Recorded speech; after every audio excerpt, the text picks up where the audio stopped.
Hello and welcome everyone to the Q&A session for our upcoming video course, Awakening Your Kundalini Advanced Program, the 7-month journey to deepen and enrich your experience of life as you embark on this divine dance of awakening.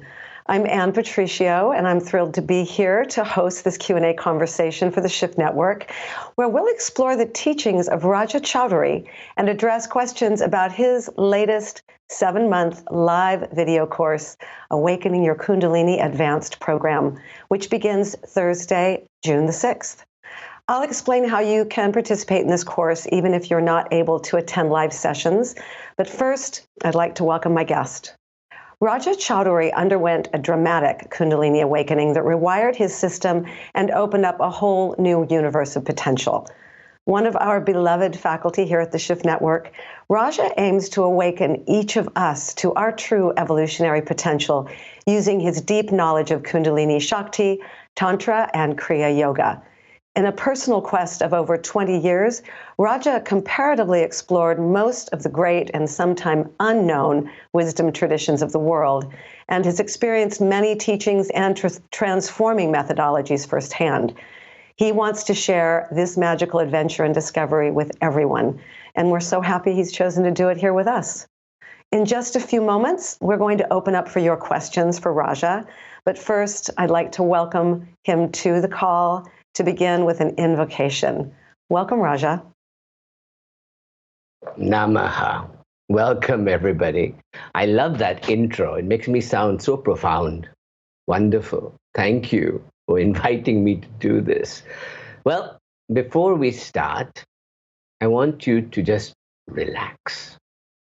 The key to activating Kundalini is we have to have energy. We have to relax. We have to visualize and feel and sense this energy, and then we have to surrender to it. It's almost like a process. So what I'm going to do is, first of all, I want to increase your energy a little bit. So just clench your bottom like that, clench it and pull it up. And imagine a surge of energy going up your spinal cord, up to the neck, tighten the neck, over your head, touch the tongue to the roof of the mouth, and then release it with a big ah. Again, clench it and pull it up and relax. One more time. Clench it with a double breath, hold it, clench your neck, touch the tongue to the roof of the mouth and relax. Now imagine that there's a ball of energy above your head and it's coming in through a kind of hole in your bindu right there. Bring it down, ball of energy, and bring it to that bottom mooladhara, the anus, the point at the tailbone, and clench it there and hold it there for a second, the energy. And when I say go, release it with the sound ah-hum, like this. Ah-hum.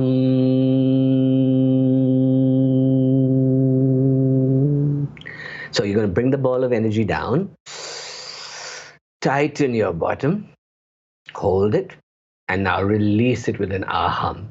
Ah-hum.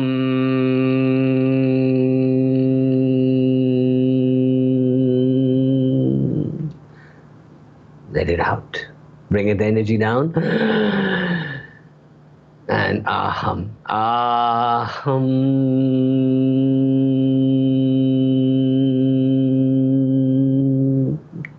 And now imagine that amazing grace from the divine energy is pouring down through that hole in your head, down your spine.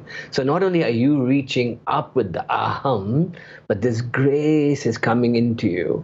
And as it comes into you, I'll chant the Bij mantra of Lalita Tripura Sundari, the goddess that sits in the 1,000-petal lotus above your head. And she is pouring this infinite bliss into you. So imagine this, you're reaching up to the heavens, but bliss is pouring into you. Are you ready? We're going to do it together. I'm going to chant and you just feel it pouring into you. Take a deep breath. I'm Clean Soul.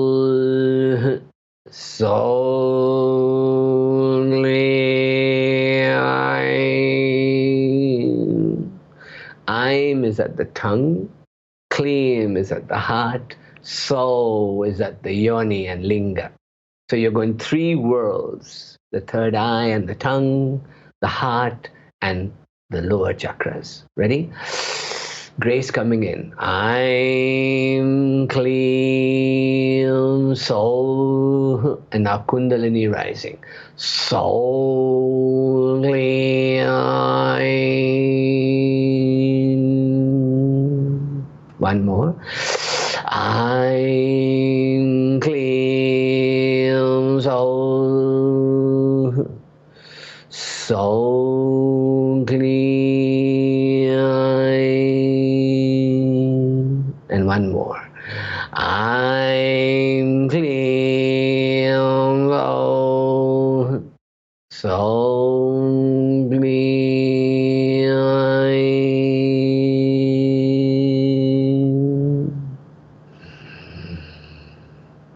And feel a tingling going up the center of your spine, like an ant crawling up as you breathe out. And feel a ball of energy coming into you, and now lift it up from the bottom and tingling up your spine. Let it rise with my hand.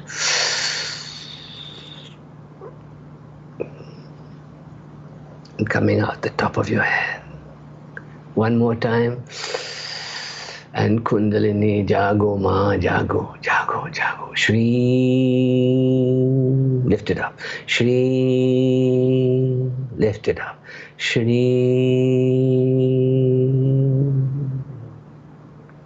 and relax. Namaha. Blessings to everyone. Back to you, Anne. Thank you, Raja.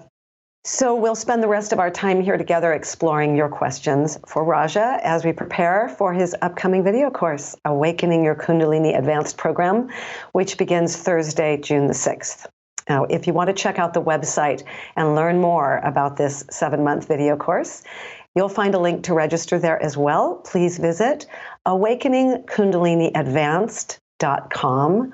and you'll see a full description. That URL again, awakeningkundaliniadvanced.com. So let's get started with your questions. If you have a question for Raja, just type it in and I'll be happy to read it out. We're going to begin with a question that was sent in from our webcast by Tamina, who asks, how long does it take to awaken Kundalini? And how do you know you have opened Kundalini? Well, first of all, I'll go back to answer this in a different way. I'll explain that there are 3 kinds of Kundalini that one can experience in the tradition, especially in the Shaktiism tradition of Sri Vidya and Mahavidya and Shaivism, Trika, those areas. The 3 types of Kundalini are called Prana Kundalini, Chit Kundalini, and Para Kundalini.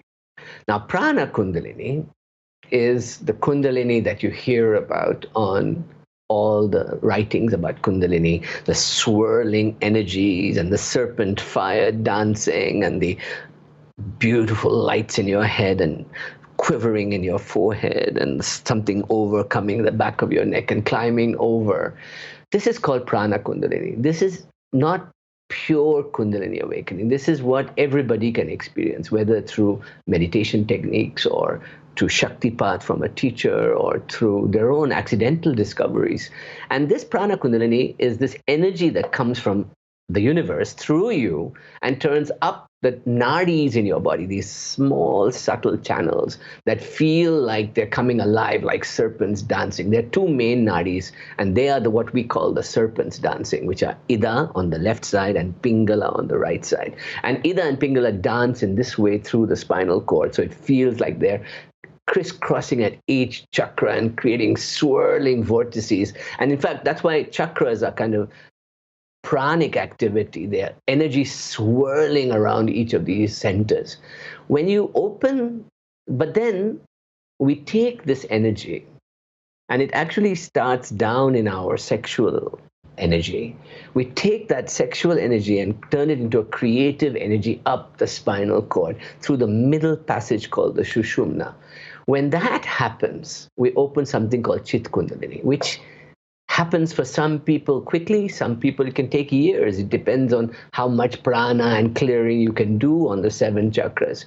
But once you open the Chit Kundalini and it starts to climb up the middle of your spinal cord, kind of like that tingling feeling I gave you, if some of you sensed it earlier, it's that feeling of a creeping going on, like vajra, lightning sometimes striking, like lights going through the center.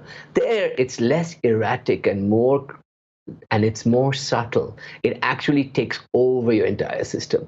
And instead of swirling chakras, what happens there is that you open up lotus petals, padmas they're called. So each chakra has a certain number of petals that open, and we call each of those petals a goddess. And each one of these energy centers has different lotus petals. So at the heart, we have 12. At the throat, we have 16. At the head, we have 2. As they open, the unfolding of these petals occur. Kundalini awakens through the middle of the Sushumna, and then something happens in the third eye that connects you to the other side, that vast dimension of the dance of the universe above you. Now, that awakening is not something that will happen lightly. It will completely transform your life, and it sometimes happens quickly, sometimes it'll take a while. And then what happens is that the energy comes back down to the heart center and stays with you. So even if you don't meditate a lot, it'll stay with you and be accessible to you to clear and align these parts. So the prana kundalini is very much what can happen in most courses. You get this energy, but Chit Kundalini is permanent. It kind of awakens. Yeah, if you don't do anything for months and years, it might drop down in energy again. But once this Chit Kundalini opens, then a full awakening occurs from the third eye. A third stage occurs called Para Kundalini. And Para Kundalini is when this turns into access to the void, to the vast universe beyond, and you start to become one with everything. That's called samadhi or dissolution or sambhavapaya. Sambhavapaya. It is the name of Sambho, the dissolution into the Shiva consciousness. When that happens from your third eye and the grace comes in and takes you to that realm, you dissolve. And that is the ultimate state of Kundalini awakening, which becomes a kind of satori of living in the world and walking. So with my initial course and the work we're doing, you will experience Prana Kundalini, many of you will experience Chit Kundalini, and some of you will be able to taste, especially as we get to the 7th module, this vast shunya, the void, and experience Para Kundalini as well. There you go. Rondali is asking, my plexus seems to be blocked. I'm assuming she means her solar plexus. How do I open this? It's not, you can't, the language used in chakra healing is apt, but it doesn't tell the full picture. Alignment of, I want you to think of it a different way.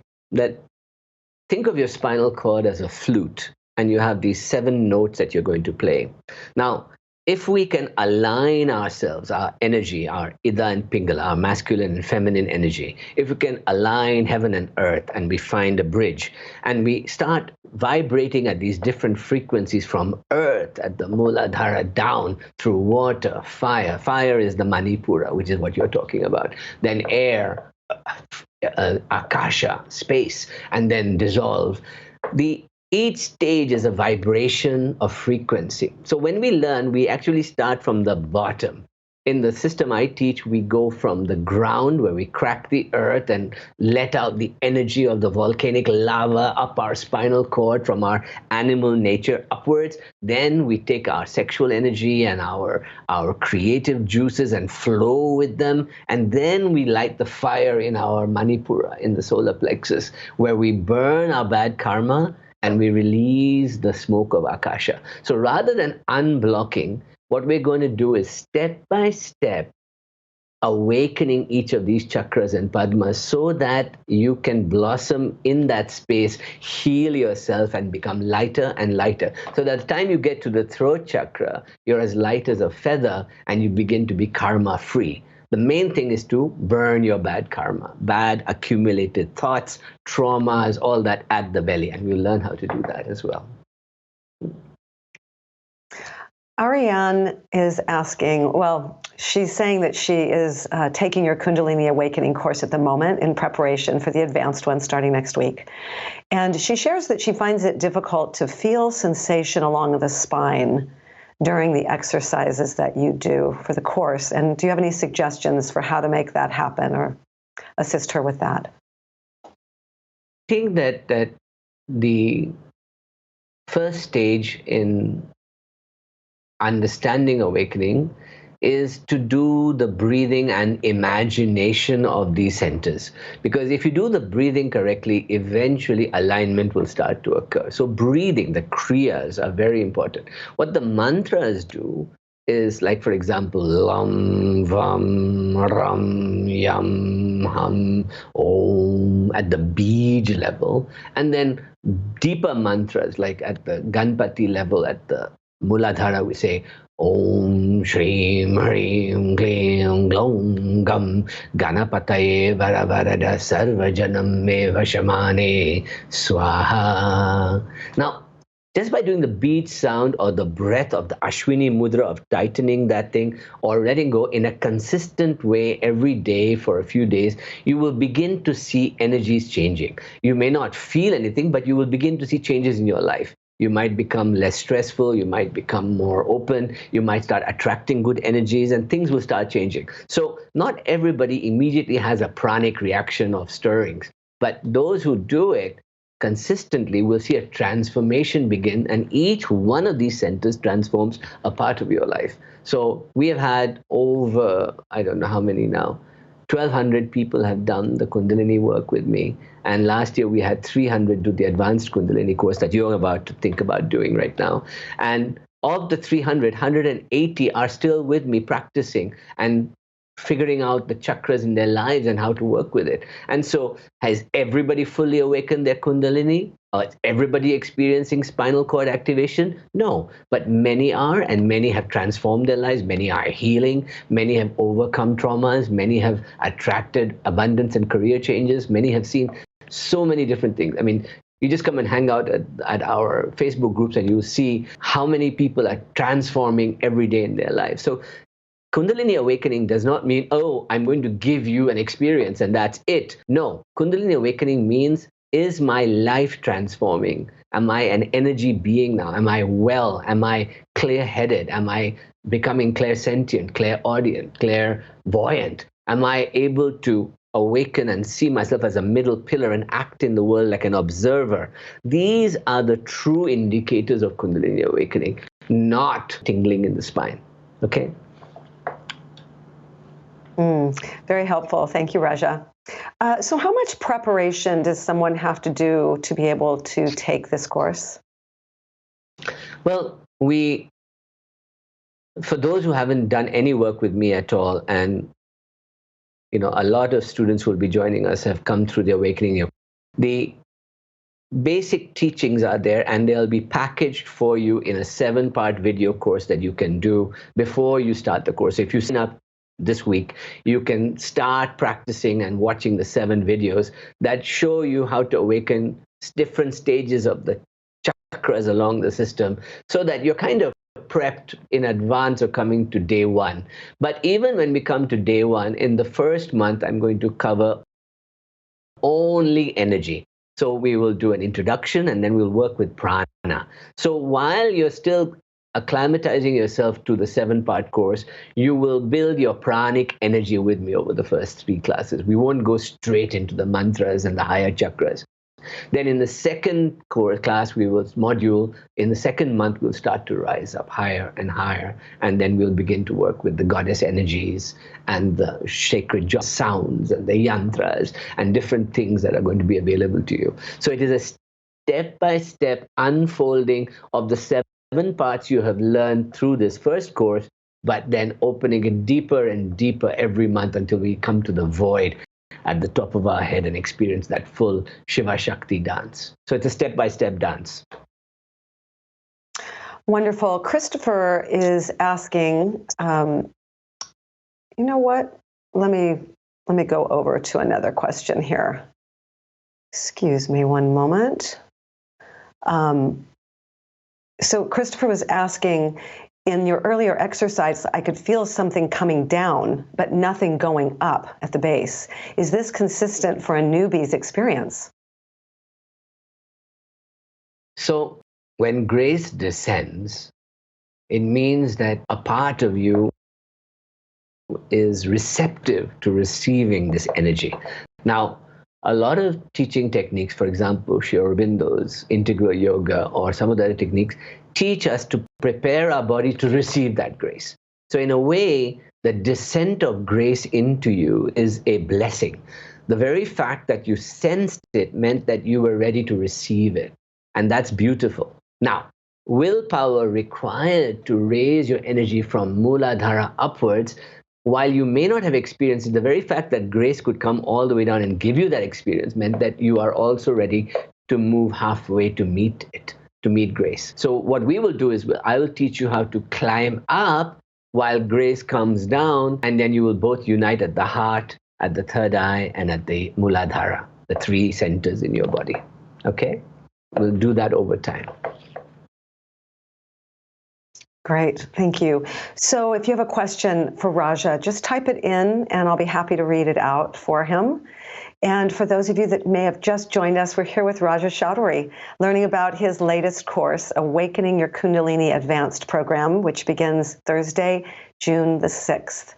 So please log on to awakeningkundaliniadvanced.com for all the details. You'll be able to read about each of the modules over the 7-month training, and you'll also be able to register for this course.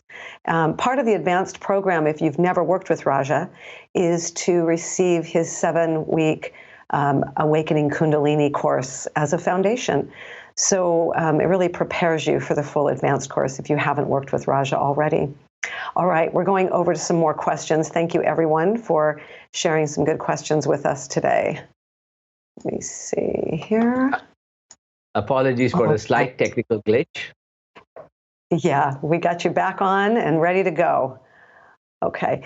Dawn is sharing that her husband passed away 6 months ago, and also her 4-legged friend of 6 months also passed.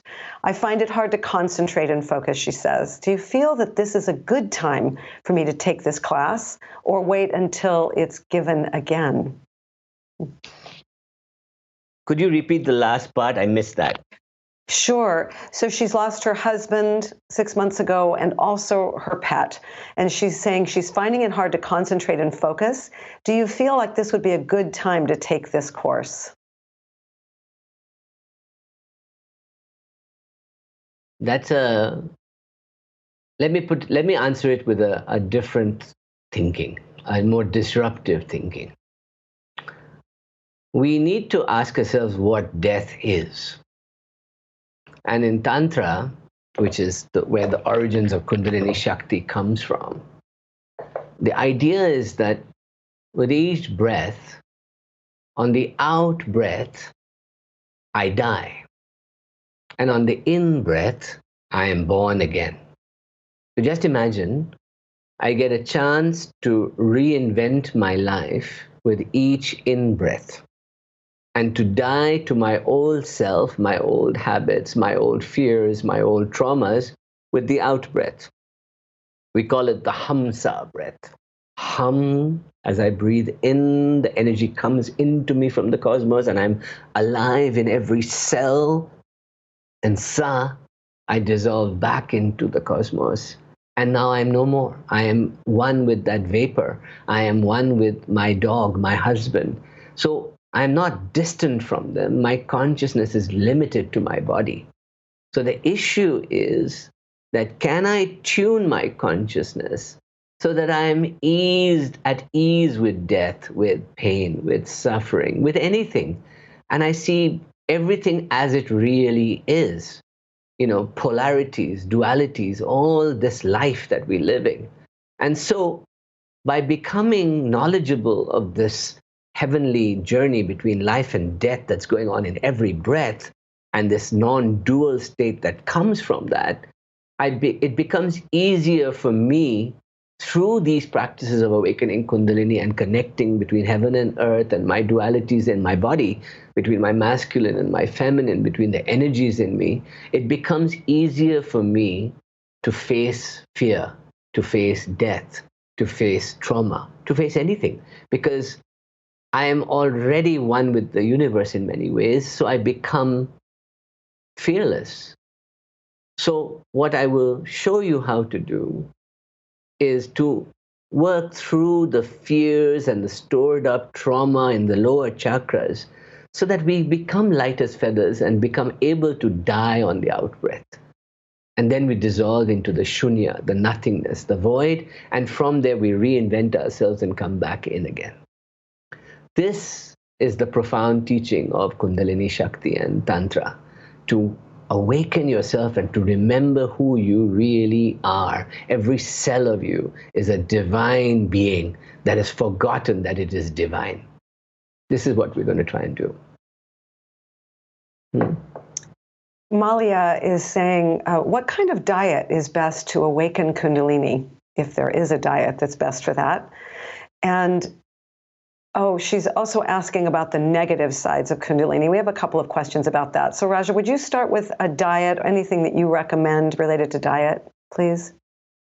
Sure. I'm a tantric, which means that we believe that life can awaken us, not restrictions, not control, not judgments, but beautiful harmony with our bodies, with our food, with our dance, with our music, with art, with creativity, with love making, with everything. Should be a divine, blissful union of body and mind, of energy and consciousness, of just continuously dancing between Shiva and Shakti. Shakti in the body, Shiva in the consciousness of the universe. It's not a god, it is just consciousness. This vast mind of the universe, and me, little me, Shakti, dancing. Now, do certain foods help me keep that state of energy and euphoria and ananda and power and Shakti going? Yes. You have to listen to your body. That means that there is no rule that says in anything that you should be vegetarian or non-vegetarian, you should avoid this, you should avoid that. What it says is that you should listen to your body. And in the first few modules, we will discuss the idea of prana and apana. That means prana is the upward movement of this energy up your nadis towards lifting you higher and higher. Apana is the lower energy that holds you down, that keeps you stodgy and congested and traumatized in your stomach. So our job is to make us as light as possible in the apana, in the lower prana, and free to be upward prana so that we can become Shakti. Now, in order for apana to occur, I have to be less congested, I have to be not constipated, I have to have an empty bowel, colon empty, and then liberation comes. I have to be light in my stomach. Now, what does that mean? That means that if I eat things that make me lethargic or stodgy, it's called tamasic. It means to tamas, to become heavy like a weight. If I eat things that give me too much fire and too much energy, it's called rajasic. And that means that I become hyperactive or agitated or angry quickly or too much busy bee all the time. And if I am able to eat food that balances me and keeps me light and digestion under control and open to the mind, then I become sattvic. And that means that I become light as a feather. Now, obviously, the ideal state is to have a lot of energy, but feel as light as a feather. So you need to eat the right foods to give you Shakti, prana, Shakti, but you need to not eat so much that you become tamasic, solid. You want to be light as a feather. So listening to your body, emptying it out the colon every day, being light when you meditate or when you practice, and then eating foods that increase that lightness and airiness and energy in you without making you aggressive or lazy or lethargic, that's going to be important. Now, If you want to follow a vegetarian diet, even certain vegetables can make you feel lethargic. If you want to follow a non-vegetarian diet, then you're talking about, eating less tamasic foods, like, red meats are tamasic, so they will cause lethargy in you, but they'll give you strength as well. So it's a balancing act. So the key is going to be to listen to your body and then to cleanse it of this apana, this waste in the bottom of your body, and open a prana upwards. This is what we're going to learn in the first 3 modules. Okay, thank you. So we'll follow that up with a couple of questions related to the dangers of Kundalini awakening. We've heard of a few of those fears. Can you speak to that, Raja? Yes.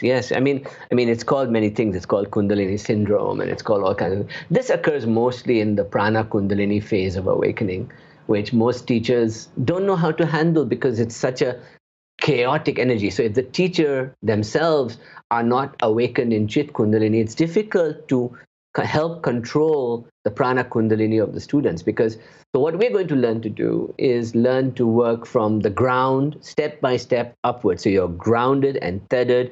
You burn away all the trauma early before you start flying in the heavens, before you start observing the third eye or opening your heart to vulnerability. So before the swirling energies get to our head, we're going to ground ourselves. The problem is that Kundalini syndromes occur when prana Kundalini overreacts and people aren't grounded properly at the Muladhara. If you're not grounded in prana, in energy, and in Muladhara, this swirling energy can become overwhelming. And many people get tingling in the headaches, ripples at the back of the head, pain everywhere, tinnitus, all kinds of things happen, surging in spinal cord, heat at the bottom of the anus. You get this swirling energy, so you feel like you're being taken over by an energy and you feel like you're possessed. This all are prana Kundalini activation. Our job is to control and understand prana and then open chit. So the process is going to be that when you have heard about these things, it's because somebody has opened one of these centers without grounding themselves properly. We are going to do it step by step by step. And that's how you avoid the syndromes of prana overactivation. And to follow that up, Rosemary is asking, she's saying that she gets overwhelmed, and what practices to do for grounding and clearing karma. Well, the secret, I mean, how can I put it in a practical way? You have to let go. Kundalini awakens only when you are deeply relaxed and being kind to yourself. Now, first part of letting go is to see where your energy is. Is my energy congested in the base of my body or in my stomach, or do I show it in my shoulders and my body? So I got to relax my body first of all. And some of the practices we do relaxes the entire body through energy work. Then we've got to raise our mind upwards through from the base to the top. That requires you to relax. So I'll give you an exercise right now that you can do that will relax you, and you'll find yourself much more relaxed in life. So I want you to imagine that you're filling your belly like a balloon with air. Fill your balloon like belly with air, and tighten your bum a little bit. And as you let out the air, chant ah. Ah.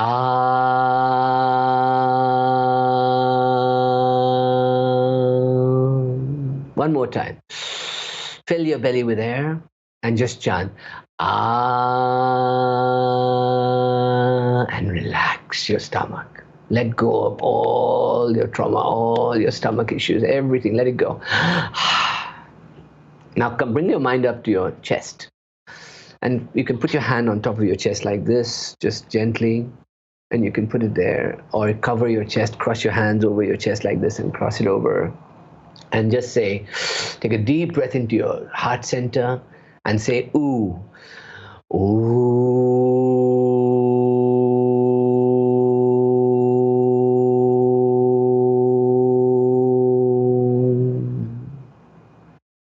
and relax completely. Completely relax. Now bring your mind to your nostrils and feel the vibrating sound of in your nostrils like this.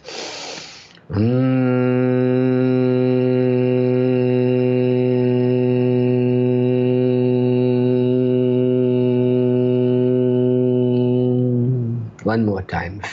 You can feel light filling up your head as you do it. Ready? Vibrate your nostrils.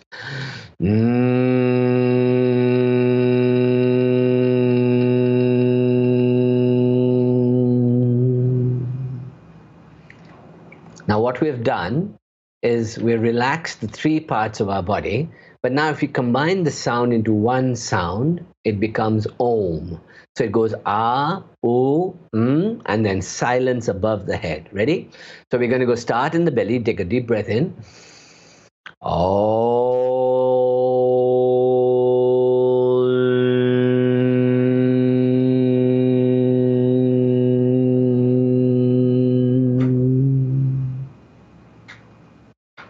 And relax.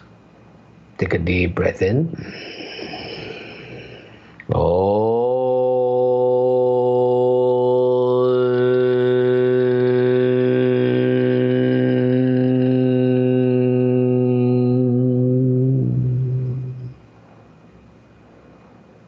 Take a deep breath in.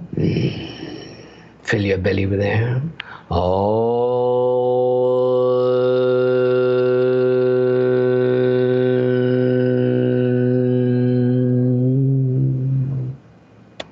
And just doing it 3 times, come back to your heart center and say Shanti, Shanti, Shanti. Om Shanti, Shanti, Shanti.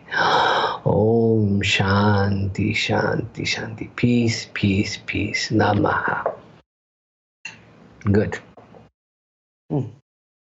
Thanks, Raja. Can you speak to the musicality and the resonating tones you're using in Kundalini and how that plays a part in the awakening? So in Shakti work and in Tantra, they talk about all emanation are vibration. Everything in the universe is vibration. The entire universe is called Spanda, which is the dance of Shiva. Shakti I talked about is like a vibrating, pulsing, universal tone that seems to be going on.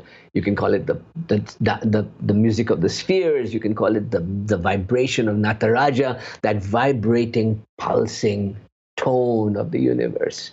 Now, in Tantra, they say that is at the 36th level of consciousness.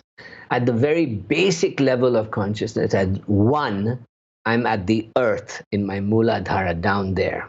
And I'm vibrating in stages of 5 through 35, 7 stages. And then I get to the 36th gate and I dissolve into the wonderful vibration of the universe. Now, the key is that what am I vibrating at in my life? So each chakra, each yantra, each geometry, each mantra, each color, each sound, each goddess represents one aspect of that vibratory dance. So as we are, if you imagine that the body is a temple, and you are going to play a tune to vibrate and rise up Jacob's ladder, 33 steps of your spinal cord, and enter Brahma's cave in your head and tap into that 36th chamber above you.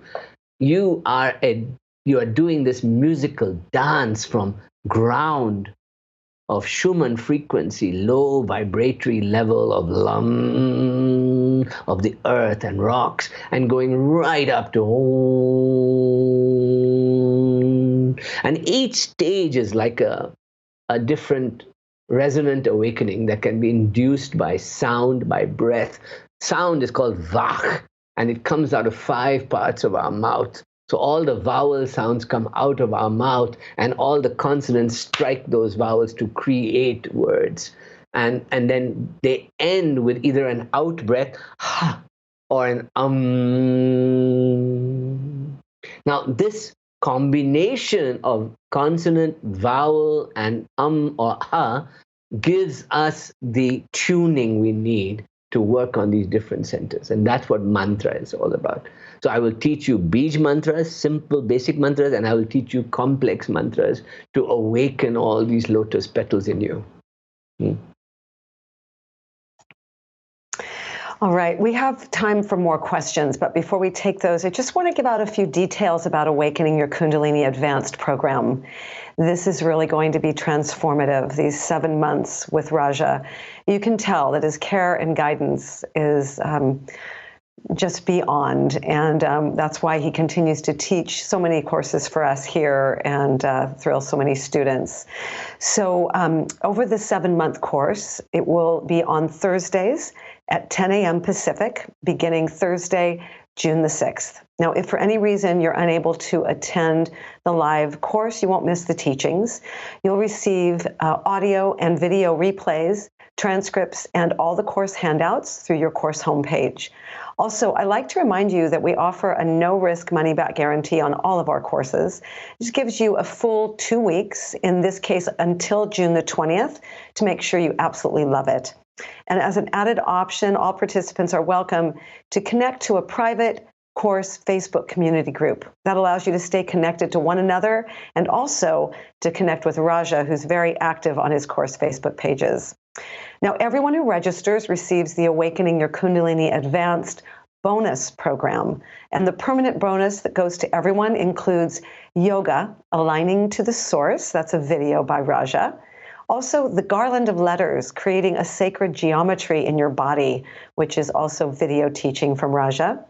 Guruji Amritananda, a video from Raja. And Collapsing into the Void. This is an audio recording, an ebook from Raja. And that will come later in Module 7 in December. Now, when you register by midnight Pacific, May the 31st, you'll receive an additional bonus gift. This is a guided meditation on the 9 planets and Sri Yantra, an audio recording by Arjun Das, and also Warrior Goddess Training, Claim Your Power, Passion, and Play. This is a video dialogue by Heather Ash Amara. So we have a question from Laura. She asks, was your experience in September 2006 considered the highest form of Kundalini awakening? And if so, how does that look and feel now in your day-to-day life? Is this just something that occurs once in a lifetime, or is it something that occurs over and over again? First of all, I appreciate that you're following my life and my teachings. Thank you. That's a blessing in itself. No, it's a beginning. It was let me put it this way. When I first experienced the void and sacred geometries, it wasn't through Kundalini.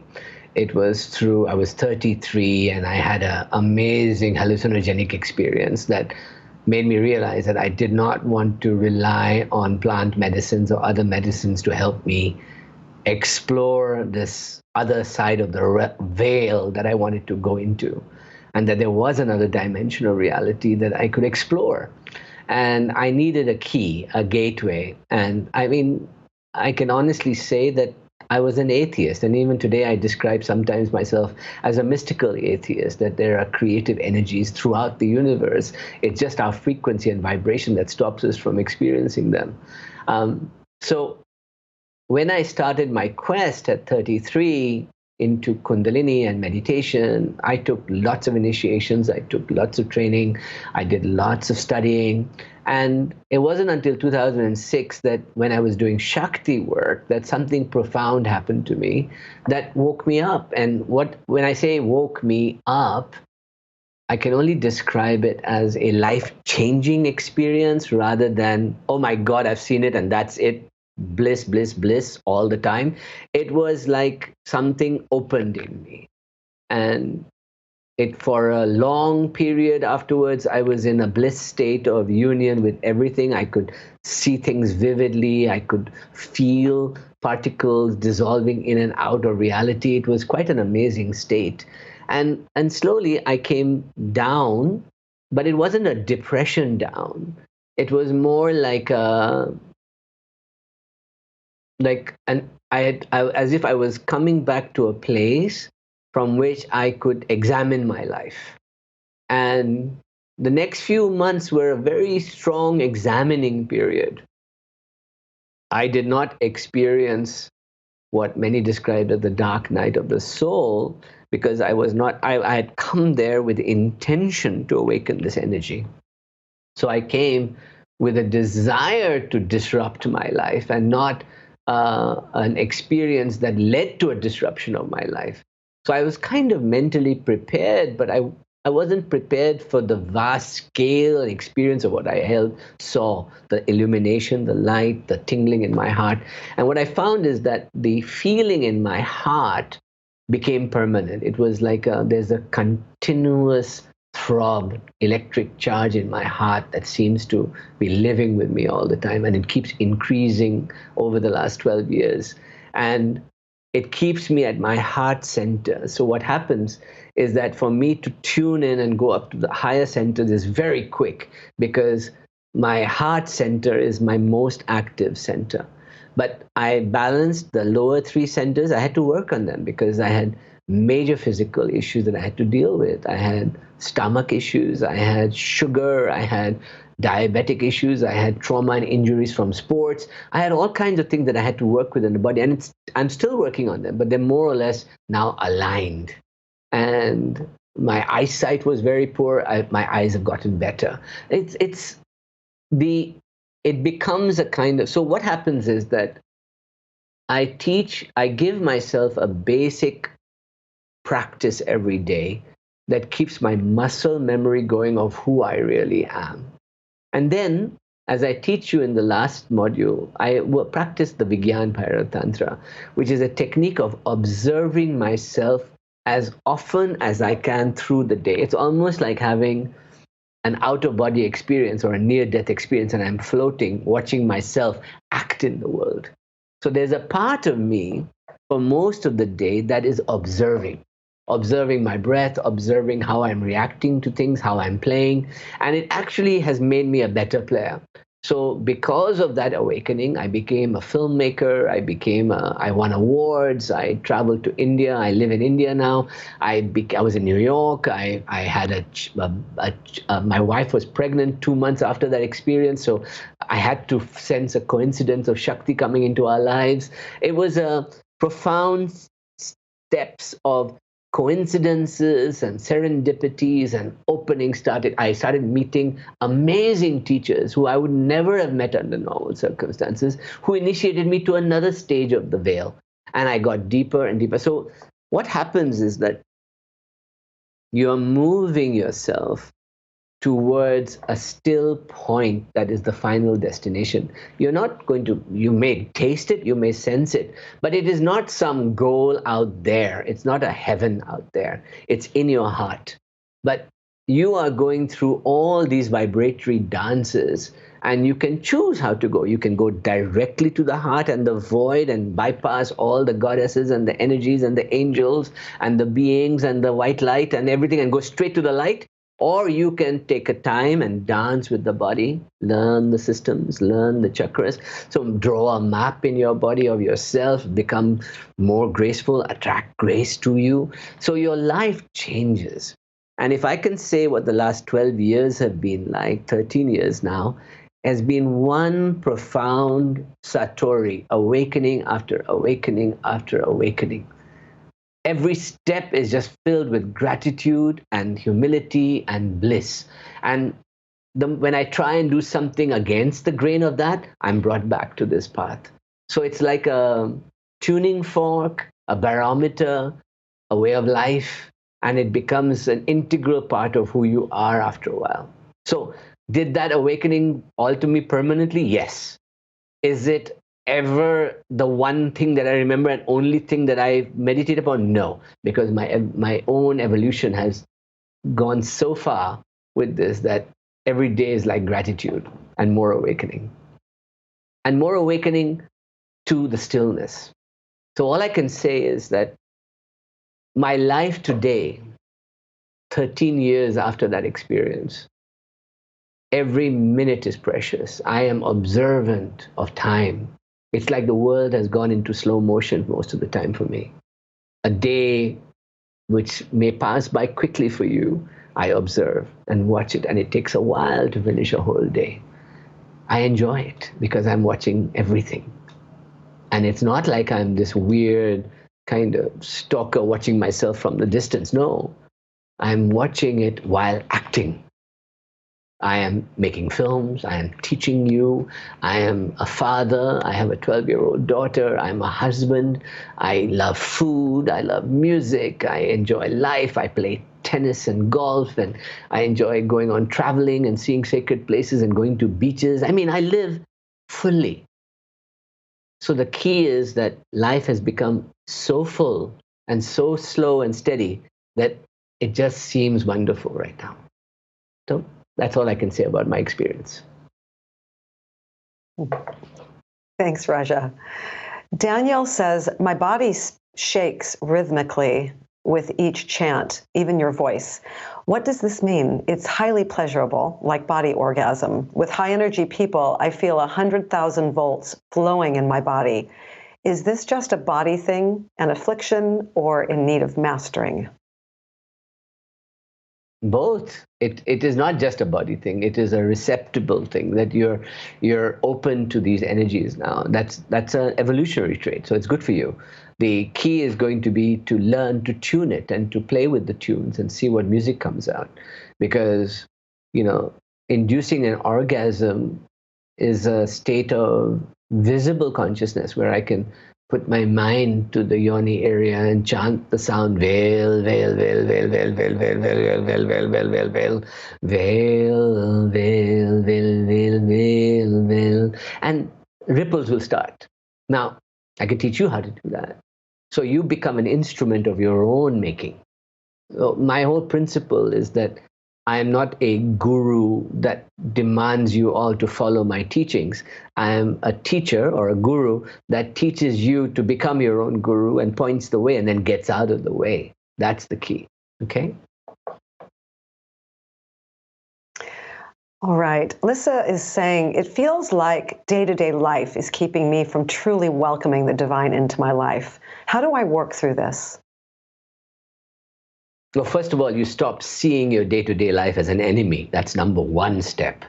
You see your day-to-day life as something that you have to deal with step by step, just like waking up. You don't wake up in the morning and go, oh God, I'm alive and I hate it. You don't do that. You get up in the morning, and the first thought in your mind determines your vibrations for the rest of the morning, rest of the day. So if you wake up in the morning and you start with a new vibration that says Shreem, or I am a goddess, or I am energy, and just think of all the things we do automatically. We brush our teeth, we go to the toilet, we do everything.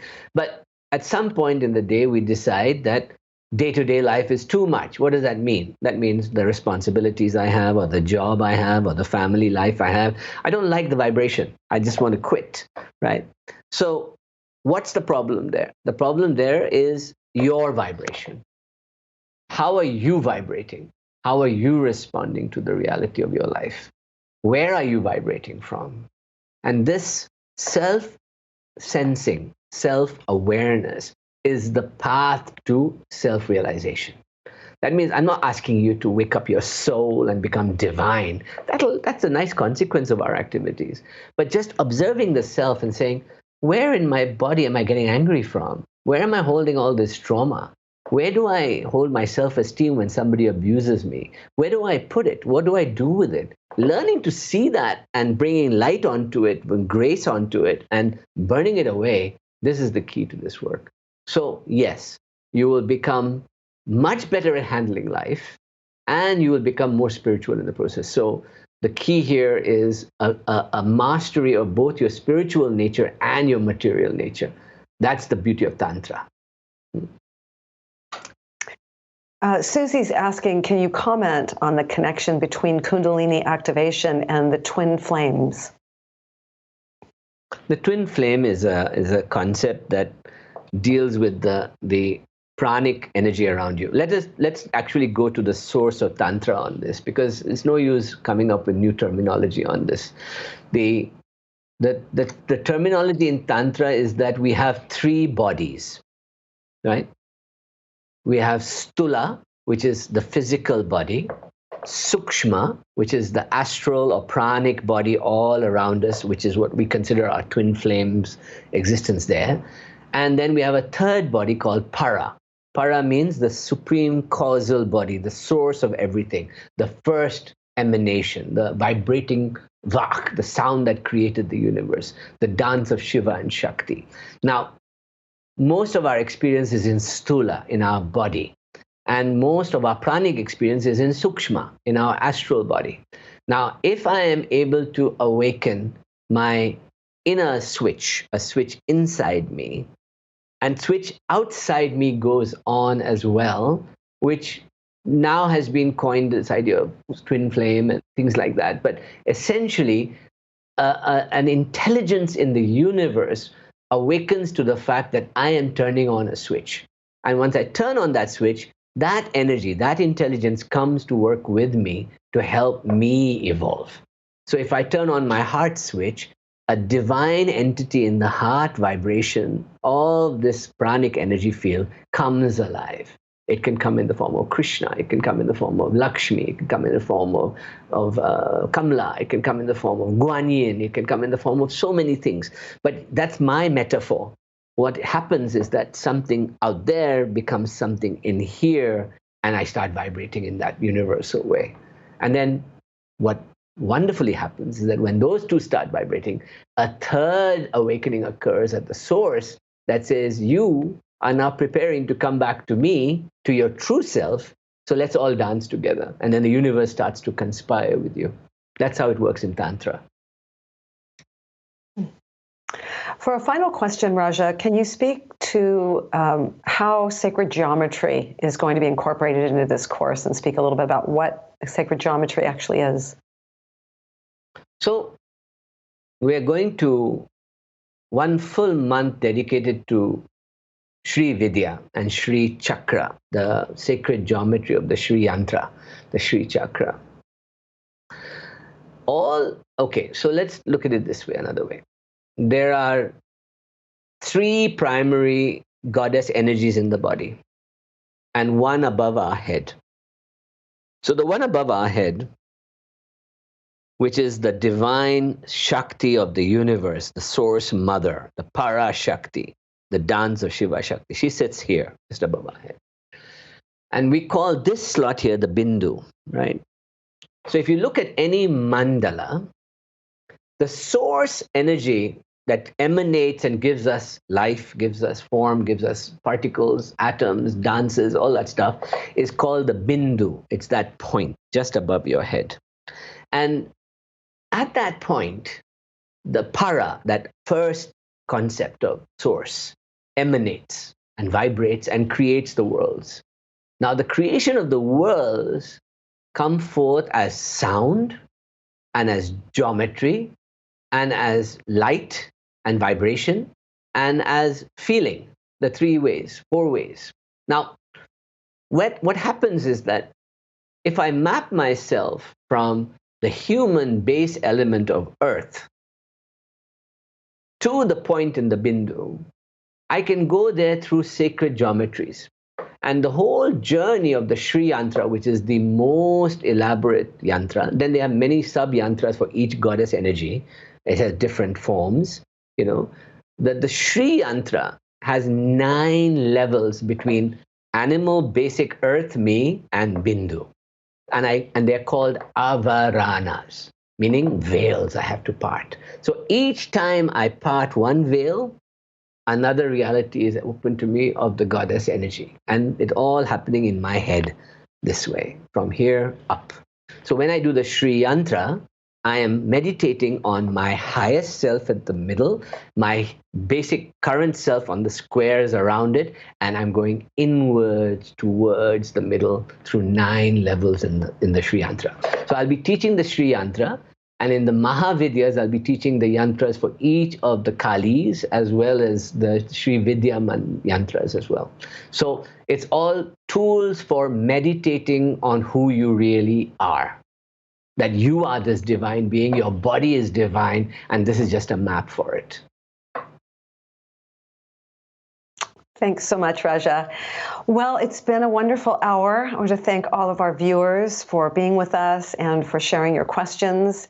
Awakening Your Kundalini Advanced program starts Thursday, June the 6th.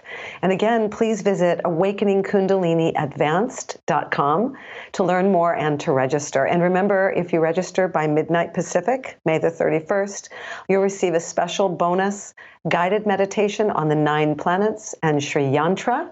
That's by Arjan Das, and Warrior Goddess Training, Claim Your Power, Passion, and Play, which is a video dialogue with Heather Ash Amara. So Raja, I'd like to pass it over to you for your final words, anything you'd like to share with our listeners before we close today. This call to you is a call to your deepest self.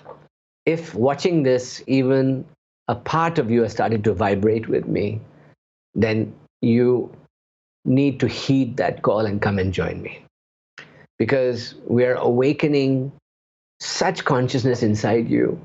You know, those who feel nothing, I understand if you don't want to do this. But if you feel something, then trust that intuition, trust that instinct and come. And we will go on a journey that so many have done before over the last year with me, that will take you to a remarkable place in your own being. And that's what I want to do with you. So I want to just chant a quick chant for you. Just rub your hands together. Look at my third eye. And I'll hold up my hands here.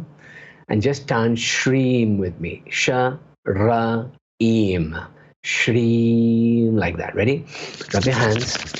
Look at my third eye. And feel a golden energy come into you. Shreem.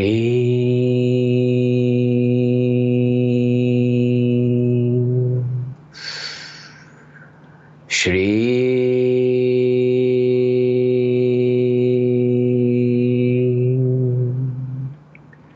Shreem.